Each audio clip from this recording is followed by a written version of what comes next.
Hello, hello, hello. Hi, everybody. I hope everybody's doing well. I hope that you started out the week calm, collected, connected, and happy. I wish all the best to you and your household. Happy Rosh Hashanah to everybody who celebrates. I'm from New York City, so I know all about how that goes. I did apples dipped in honey yesterday with my friends in New York, and it was an exciting time. We are doing bonus content. I realized over the summer how fun it was, and I got a good positive response. So I don't think it hurts, especially when I can talk about two sides of the same issue, right, in two separate chats in the Facebook group or on YouTube. So, welcome. My name is Imari Ventura Roches. For those of you who don't know me, I am a licensed speech language pathologist in New York, Connecticut, and Massachusetts. And I'm also an educational administrator, and I'm also a special needs parent coach. It is my pleasure. Thank you so much for joining. I hope everybody's having a nice rollout of the school year here in the Northeast, where I'm located in Connecticut. We are in the very, very early peaks of fall. So if wherever you are experiencing fall, I hope you are having a good time. So what are we talking about this week? We are continuing to talk about emotional regulation versus sensory regulation. Emotional issues, right? And sensory issues or challenges, for the lack of a better word, are important. They're important to distinguish, and that's what we did last Thursday. We spoke about understanding the differences of each and how both can present as a barrier to learning, right? There is some overlap with emotional and between emotional and sensory dysregulation. However, there are some clear and distinguishing differences, right, between the two of them. And so today, our theme is calm and connected, practical, practical. Can you say practical? Practical strategies on helping your child to regulate, whether they are sensory dysregulated or emotionally dysregulated. These are things that you can do to help them to really kind of bring it back together, get settled, get grounded, calm, ready, and able to prepare to learn. Great. So I want to start out just acknowledging the mothers who are daily grinding. Okay. And what do I mean by that? The moms who are on a daily basis working with their children. There might be aspects of working with their kids that are painful, let's be honest, that are very difficult. Going outside, just doing simple errands become very difficult, or just the grief, right? That you may carry. I want you, as you navigate, right, this special needs parenting journey that you never in a million years imagined that you would go through. I just want to let you know you are seen, you are heard, you are loved, and you are supported here in this Facebook group, in this community. I sat down with a mom on last Friday. What was the date? It was the 19th. I went to see a family for an evaluation a little bit above Westchester County. And, I saw the child, I did my evaluation, administered the test, and then I sat down with the mom to do something like a social history, parent interview, and we ended up in, a very touching, emotional conversation, and just her sharing and pouring out the difficulties it has been with her child who was born with many different conditions. It was a very difficult pregnancy. It was a premature labor, and just all the different issues. I went in, I was contracted by a small district to do a reevaluation, and it reminded me of how grateful I am to meet every single mom and to be invited into every single home and to network with every professional and just to be a part of this and have space um, is really, really a privilege to me. So thank you for letting me in your homes. Thank you for welcoming me into your lives, for sharing such deep, personal, and tender information with me. I do not take any of it for granted. I'm very, very blessed to meet each and every one of you. Okay, so let's move on and talk about some strategies. So let's start with sensory regulation. I've said it before, when we talk about sensory issues, we always have to look and think about the five senses, right? Feel, look, taste, sound, smell, and hear. And so some children are can be triggered, right? As they process information from the environment through their five senses. And that can manifest in many different ways.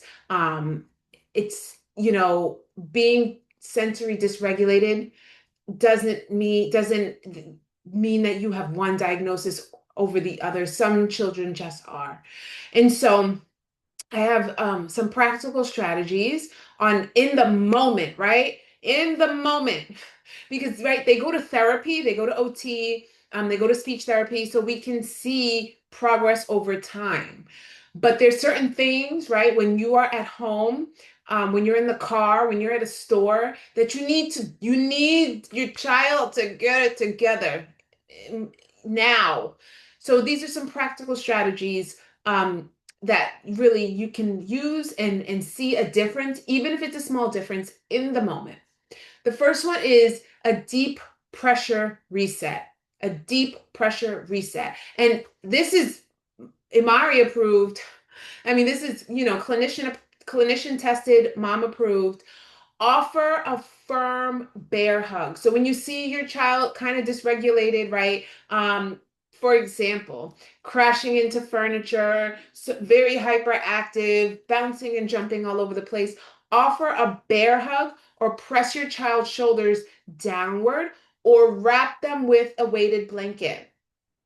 You guys have heard me talk about the weighted blanket before, okay? I have a weighted blanket. I've been selling weighted blankets if you followed me. I'm not going to say they're miracle workers, but they're very helpful in helping kids with sensory processing orders to calm down, right? And I've told you before, my son, who can just be a very active and bouncy boy at times, when I want to sit down and trace and do something, some targeted task with him, I put on the blanket and it really helps. Okay. If you don't have a blanket, a weighted lap pad can do sort of the same thing. I've seen sensory diets, right, from schools that I've reviewed, and they're using weighted utensils. Okay. Why is this important? The deep pressure sends calming input to the nervous system, like pressing the reset button for sensory overload. Um, our central nervous system, by definition, is the brain and spinal cord, right? The brain and spinal cord is encased in a sac. This is anatomy, and I'm not going to get too deep, but just remember that every muscle that you move, the simplest and smallest movement, has to be transmitted by your brain. And so if you think about it, that deep pressure, that squish, the squeeze, the weighted pressure is really sending a message from your brain to the rest of your body to calm down. And so that's why this is effective. Number two, heavy work on demand. So you will hear many OTs say about like sensory dysregulated kiddos who are hyper. You may hear them say the child needs heavy work, right? Heavy work to calm down. What that means for you is give your child something to push, pull, carry, right? Something heavy, something with weight that will kind of tire them out and bring the energy level down.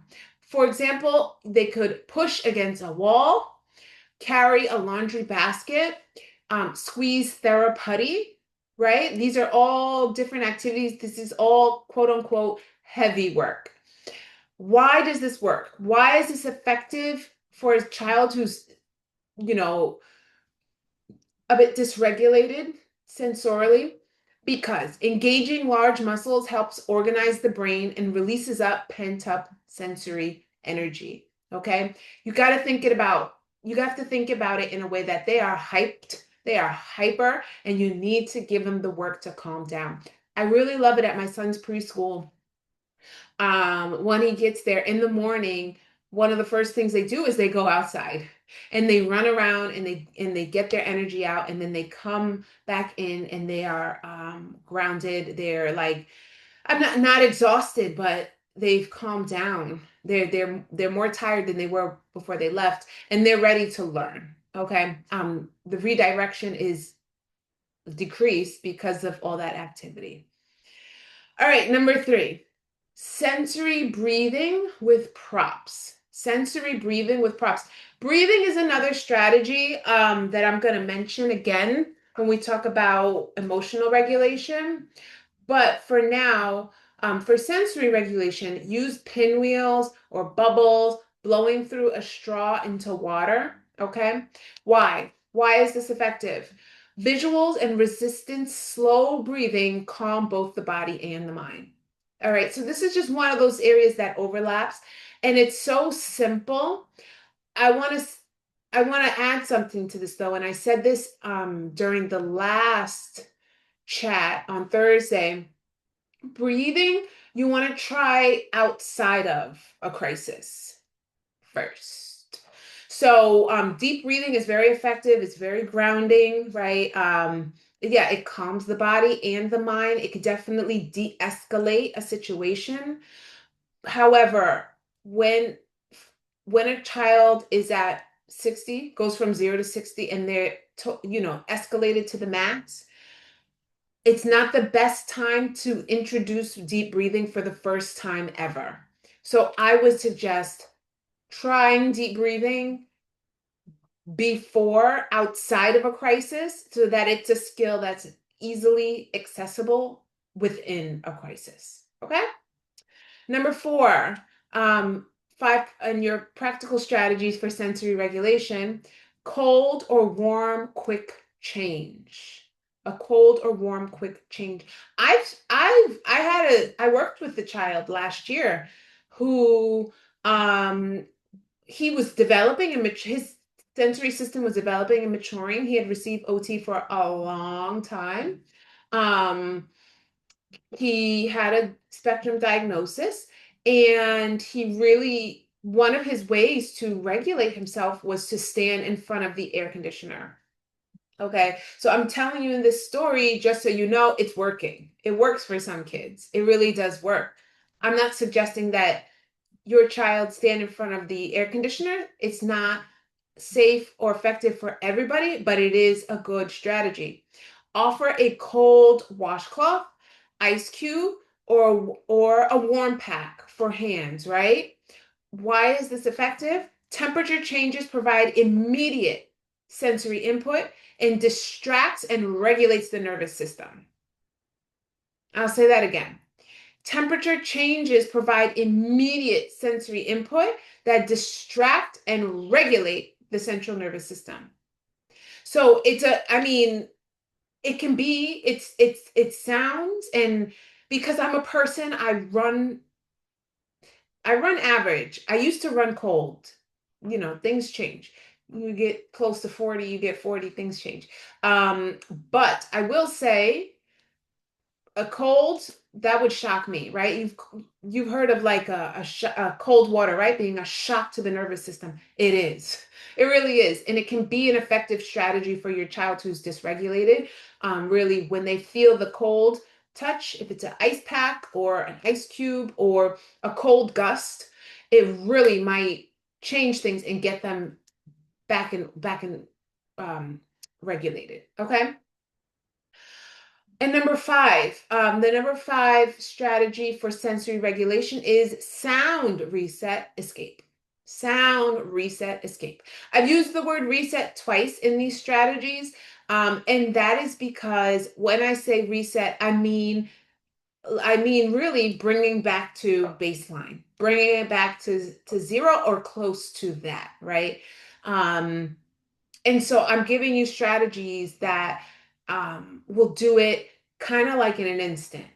Okay, because something like a cold gust or an ice pack, it'll that will yield a change in an instant, right? The heavy work, it will do it in the moment, like pretty fast. Okay, so what is sound reset escape? Noise canceling headphones, calming music, or white noise app. All right, so it's kind of like the environment is noisy or this it's just some sort of overstimulating sound, um ambient sound, right? Some type of overstimulating ambient sound, and then it is muffed, it is muted um by headphones, noise canceling headphones. Calming music kind of brings it down, brings the atmosphere down. And the white noise also can be effective for some people. It's very irritating for me, but it can be very effective for some people. Um, I told you, it's when we speak about sensory, we're talking about how the five senses are perceiving and filtering the environment, right? And that's through feel, look, taste, sound, smell. Feel, look, taste, sound, smell. So this is to escape the overwhelming, overstimulating ambient sound. Okay. Um, why is this effective? It reduces overwhelming auditory input and creates a quote unquote bubble for calming down. I know I took my kids to Monster Jam. Sorry, excuse me, Monster Jam. And I bought them noise canceling headphones, and unbeknownst to me, so did everybody else. So did every other parent. Every child had on noise canceling headphones. Because I'm a speech pathologist, I'm very sensitive to um, hearing deterioration, right? Because noise induced hearing loss, I'm very sensitive to that. And um, I protect my ears. I don't let my kids use headphones like to listen to music or anything like that. It's rare. Only if I really, really, really want them to focus on something. Otherwise, I don't, because um, the nerves, the hairs, the fibers in our ears are so delicate and so sensitive. Um, if we damage them with noise, then some of it it never comes back. So I'm always careful, but that's a different subject than this. If your child is sensitive to noise or loud noises dysregulate them, if you see them going like that, that is an indicator that loud noises bother them, and that um, they don't that it's a sensory processing issue. Okay, great. So those were five practical strategies on sensory regulation. Let's talk about emotional regulation, right? So just to give a recap on last week, we spoke about how emotions, thoughts, feelings, right, can become kind of out of control, off baseline. And children need a way to regulate that in order to be ready to learn. And so the first practical strategy is name it to tame it. Name it to tame it. Say it again. Name it to tame it. Say out loud what your child might be feeling. For example, you're mad because it's loud. You're sad because your toy broke.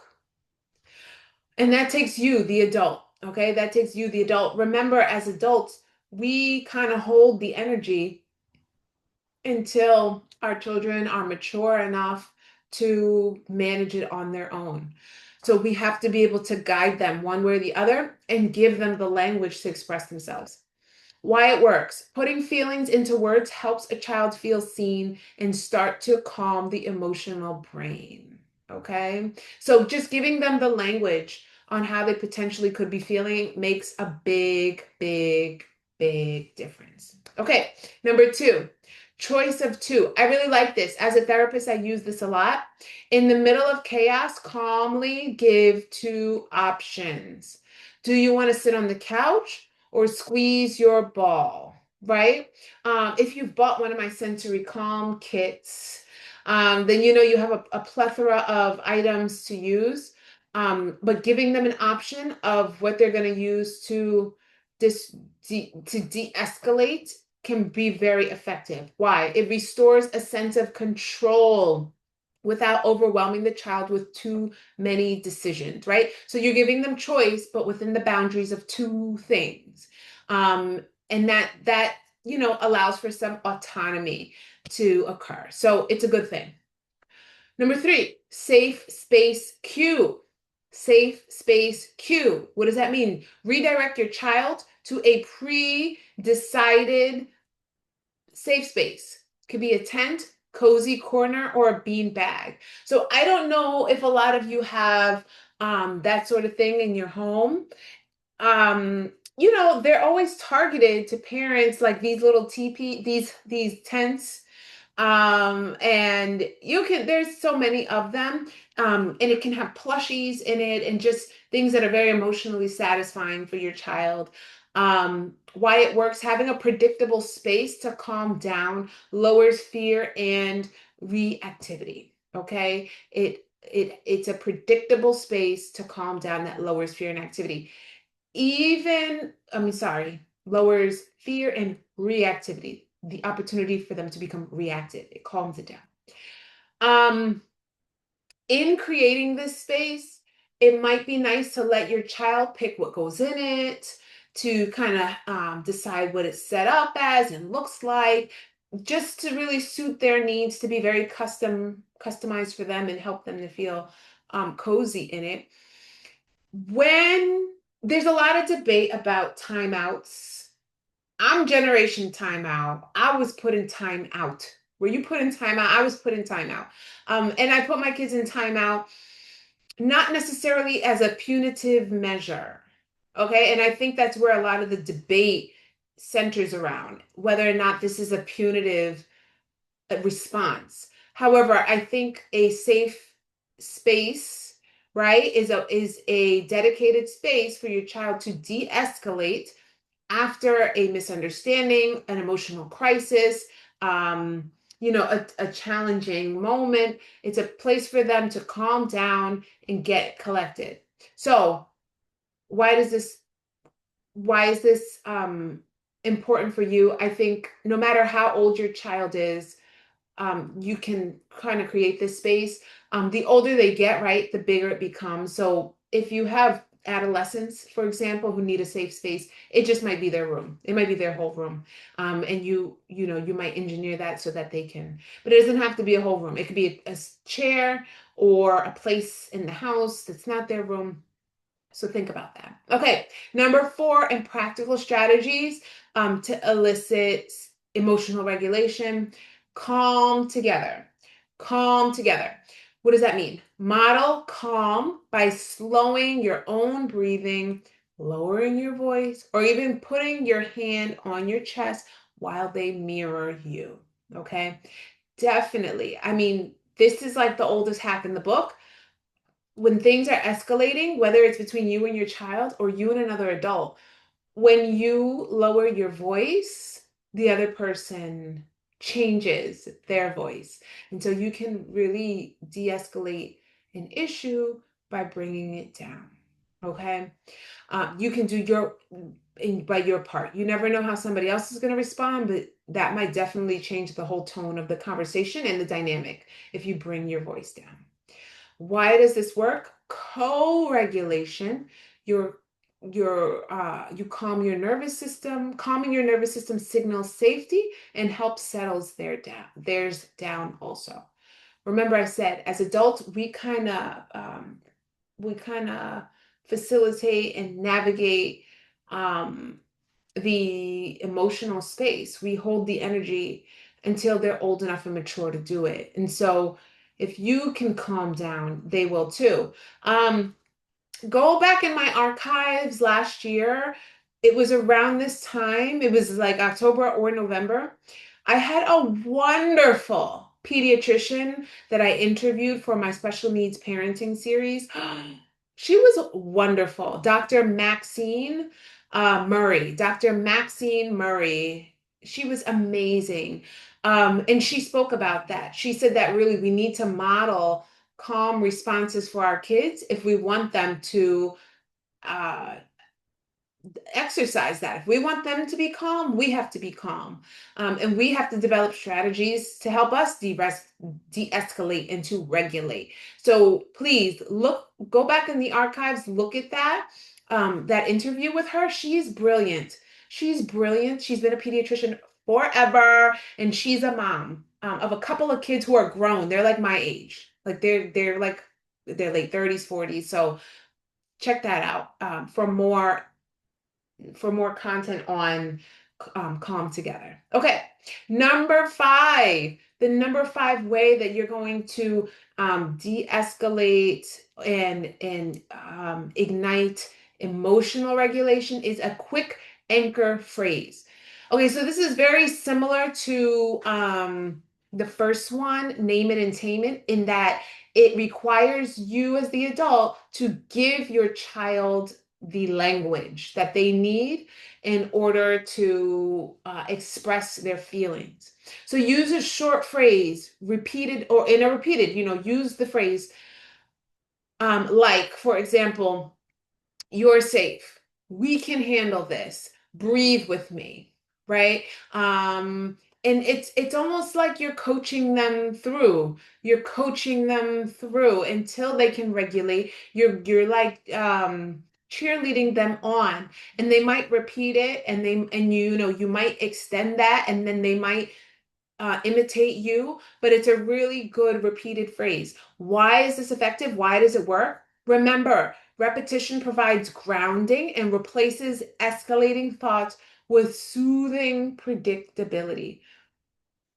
I'll say that again. Repetition provides grounding and replaces escalating thoughts with soothing predictability. Okay. Um, Last month, August, we talked about transitioning back into the swing of things, right? Transitioning from summer break back to school, right? And I spoke about predictability and routine as being the first point of that because a child's able to anticipate and have some understanding before preview how they're going to navigate and behave in that space. And so this is the same thing. Use these short phrases repeatedly. Doesn't have to be a lot of them. In order for your child to de-escalate, get grounded, and replace escalating thoughts with soothing predictability. Um, what I think that the reason why um, language is so important in emotional regulation because oftentimes um, it's a thought that uh, triggers an action, right? Or in the action kind of um, has an emotion, right? It has an emotion attached. And so if you can, we use language, right, to change thoughts, to help people to think differently. If you could do that by giving them a phrase or naming it and taming it, right, you're able to shift their actions and then the accompanying emotions with it. So I think that this was great. I had a really good time. I like this topic a lot. I know that it's not completely related to speech and language, but it is related to special needs and learning. And so I just want to end telling you all that in your child's hardest moments, they can move from chaos to connection. And every strategy that I listed here is possible for you to do, right? Really championing your child, being their coach, helping them through the difficult moment, their crisis. Um, right? You are able to do that, and you have all the tools that you need. You have all the tools that you need.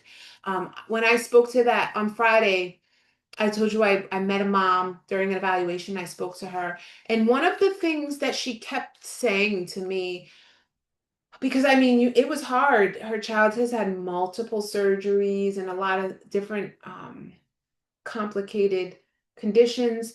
She said, why me? Why me? Why me? Why does it have to be me? Why did I have to have a baby like this? This was her mindset and her thought pattern. And I told her, I mean, you have to believe that your baby was handpicked for you and that there is a reason why you are the mother, right? So be encouraged, operate in love, move forward in power and authority, and know that you are seen, that you have a community here. Anybody who is interested in special needs parent coaching, I do have a couple of slots available. So reach out to me. You can email me or you can DM me. I am like booked up with evaluations. I have so many. But if you need a private evaluation that you want to take to your school district, right? If you want to take an independent evaluation to your school district, I can do that. Just reach out to me, but I can only do it in New York, Connecticut, and Massachusetts. And within New York, I cannot do it in New York City, right? Anywhere in New York except for New York City. Um, I can do it Massachusetts and Connecticut. So let me know if you're interested in that. If you need coaching, reach out to me or consultation for special ed advocacy, let me know. Okay, I'm here to help. I love you all. I wish that anybody who's celebrating Jewish New Year, Happy New Year, Lashana Tova. Everybody have a wonderful, wonderful rest of the evening. If you're watching this at another time, enjoy your day. I will speak to you guys later. Look out for the month at a glance coming next month and take it easy. Bye.